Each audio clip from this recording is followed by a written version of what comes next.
All right, so have you ever wondered how organizations manage to keep things running smoothly when, unexpected stuff happens? Yeah, like think about it, cyber attacks or supply chain issues. Oh, yeah. Or even just a really bad storm that messes everything up. Totally. And today we're going to kind of unpack a really crucial part of that puzzle, which is, you know, business continuity management systems. BCMS for short. Right, exactly, BCMS. And think of this as our accelerated course on how organizations, those smart ones, at least how they kind of prepare for those unexpected wrenches that get thrown in the works.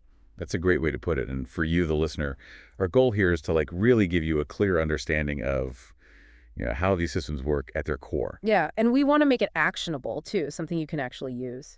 Absolutely. It's all about moving beyond just reacting to problems. Yeah. And instead building that resilience into how an organization operates from the ground up. Yeah, that's the key, right? Being proactive, not just reactive. Totally. So to get to the heart of that proactive approach, we're diving into Clause 6 of ISO 22331.2-20. I know that might sound a little intimidating. Yeah, a mouthful for sure. But basically, this standard, it gives organizations a roadmap for building a really strong BCMS, and it's all based on ISO 23301. So think of it as like building on that solid foundation. Exactly. And Clause 6 specifically, well, that's all about planning. The heart of the matter. Yeah. For this session, think of us as your guides, helping you navigate this essential area step by step. Yeah. And we'll do our best to avoid getting lost in the jargon, too. Absolutely. We want to keep things clear and understandable. So Clause 6 is really where the strategic thinking comes into play. It's where an organization looks ahead, tries to anticipate those potential challenges. And then charts a course to get through them. Right. We're going to break down each part of it and, offer insights into why these steps are so critical. Especially for building that resilient organization that we're talking about. Okay. You ready to jump in? Yeah, let's do it. All right. So let's start with 6.1. Actions to address risks and opportunities. Okay, so right off the bat, this might sound like common sense. But trust me, in the world of business continuity, this is a really deliberate and crucial process. It's not just something you gloss over. Right? The key here is being proactive, not reactive, like we said before. So Clause 6.1 really emphasizes that an organization needs to actively identify what could disrupt their operations, What could throw a wrench in the works. Exactly. Those are the risks. But it's also about considering the potential improvements they can make to their BCMS. Those are the opportunities. So it's kind of like looking at both sides of the coin. Yeah, think of it as looking at both the threats and the potential silver linings when it comes to business continuity. I like that analogy. So 6.1.1 specifically focuses on determining risks and opportunities. And this is where it gets really interesting. Right. How does an organization actually figure this out in a BCMS context? What's it look like in practice? Yeah. What should our listener be picturing here? So it involves taking a really systematic and thorough look, both internally at their own operations and externally at the environment around them. So kind of like a 360-degree view? Exactly. They need to consider their dependencies, things like reliance on key suppliers. Oh, yeah, that's a big one. And potential cybersecurity vulnerabilities. Right. And their own systems. Those are huge these days. And then the impact of changes in regulations, even environmental factors, things that could affect their operations.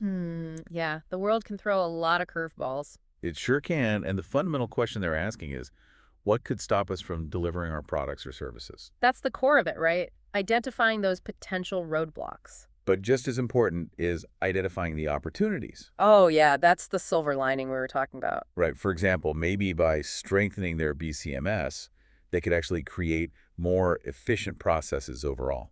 That's interesting. So it's not just about preventing bad things, but also making things better? Exactly. Or maybe gives them a competitive edge with clients who really value reliable service. That's a great point because in today's world, reliability is huge. It really is. So it's not just a gloom and doom brainstorming session. Right. There's a real strategic element here. Exactly. You're looking for ways to not only protect the organization, but also potentially make it stronger. So it's a win-win. Now, once these risks and opportunities are identified, the next part, 6.1.2, is about addressing risks and opportunities. Okay, so we've identified them now. What? Well, this isn't just about making a list and feeling good about it. Right. It's got to be more than that. It's about taking meaningful action.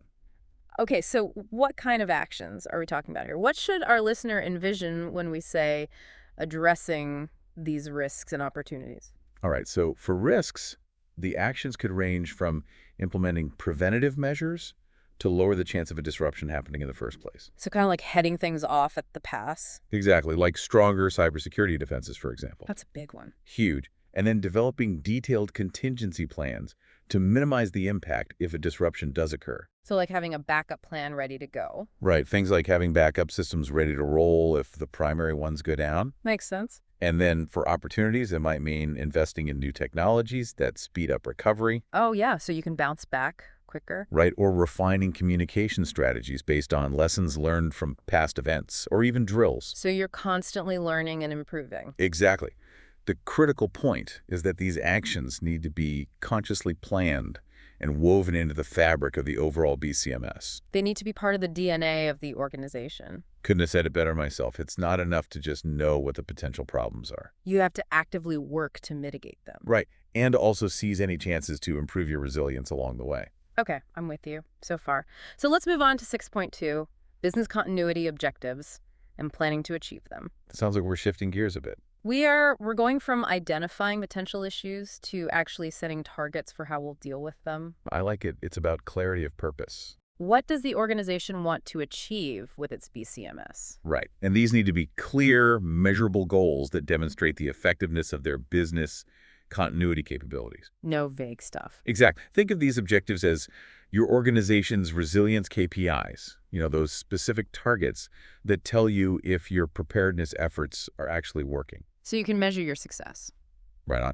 And 6.2.1 specifically talks about establishing business continuity objectives. So what does that involve for an organization? How do they go about this? It means clearly defining the desired outcomes of the BCMS. Okay, so what would an example of that be? Sure. So an objective might be to restore a critical IT system within a specific time frame after a failure, say, within 4 hours. So you're setting a concrete target. Exactly.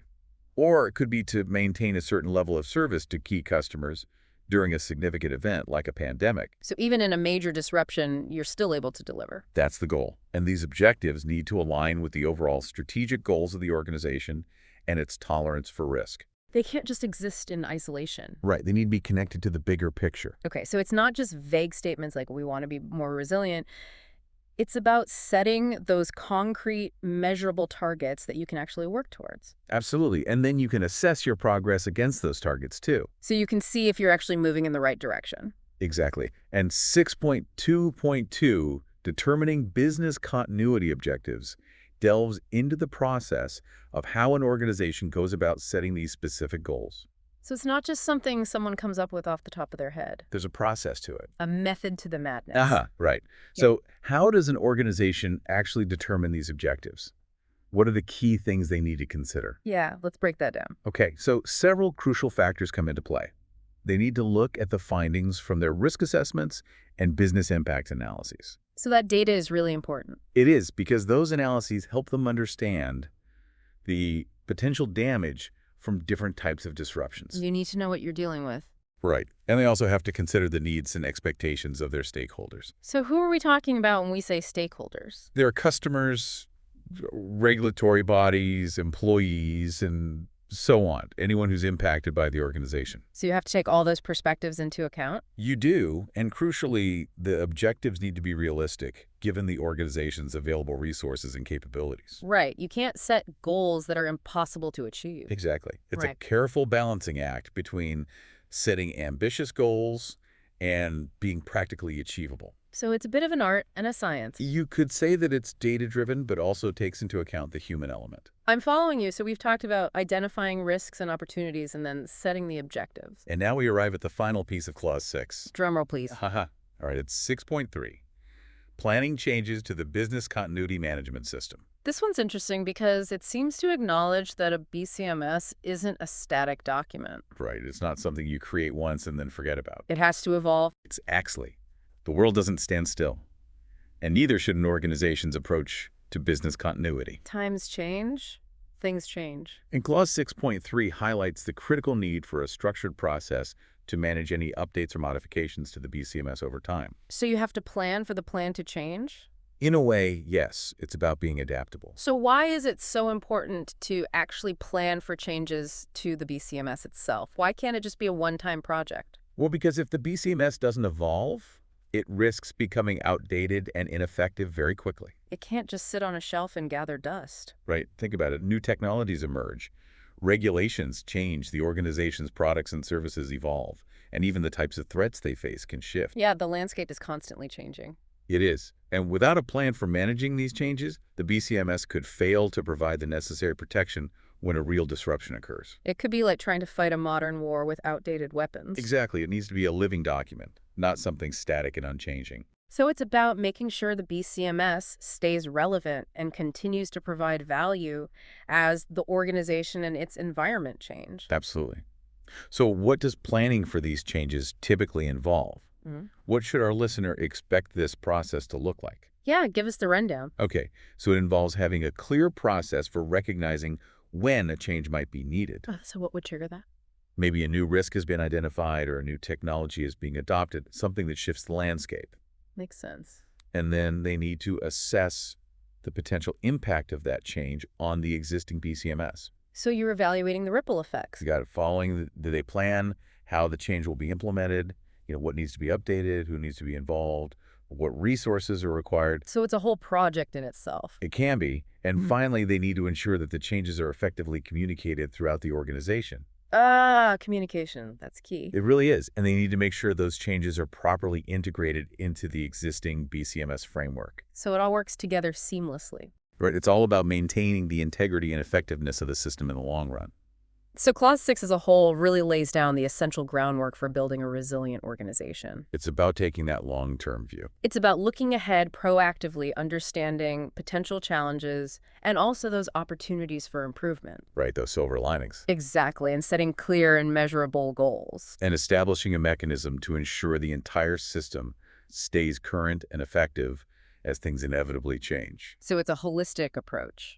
Exactly. Yeah. It's about being deliberate and thoughtful in how an organization approaches business continuity. It's not just about reacting in a crisis. No, it's about building a framework that anticipates and addresses potential disruptions in a systematic and ongoing way. Well, this has been a really valuable deep dive into Clause 6 of ISO 22313. I agree.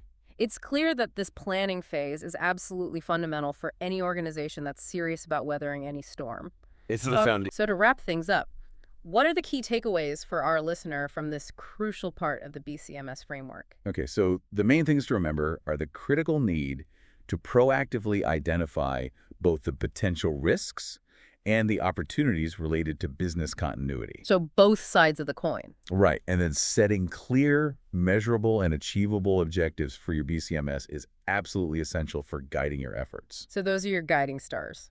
And finally, understanding that your BCMS must be a dynamic and adaptable system that can evolve with changes in your organization and its environment is key to its long-term success. It's got to be able to keep up with the times. Exactly. And as we've discussed, Clause 6 is really the stepping stone to the do phase of the Plan, Do, Check, Act cycle. The PDCA cycle. Which, as you might recall from the ISO documentation, is where the actual business continuity plans are put into action and operated. Where the rubber meets the road. We'll definitely be exploring that in future deep dives. Lots more to unpack. So for you, our listener, as you consider the potential disruptions that might affect your own field or organization, what are some initial risks and opportunities that come to mind when you think about business continuity planning? take a moment to consider how proactively addressing these could significantly enhance your organization's ability to not just survive, but truly thrive when the unexpected happens. Thanks for joining us for this deep dive. See you next time.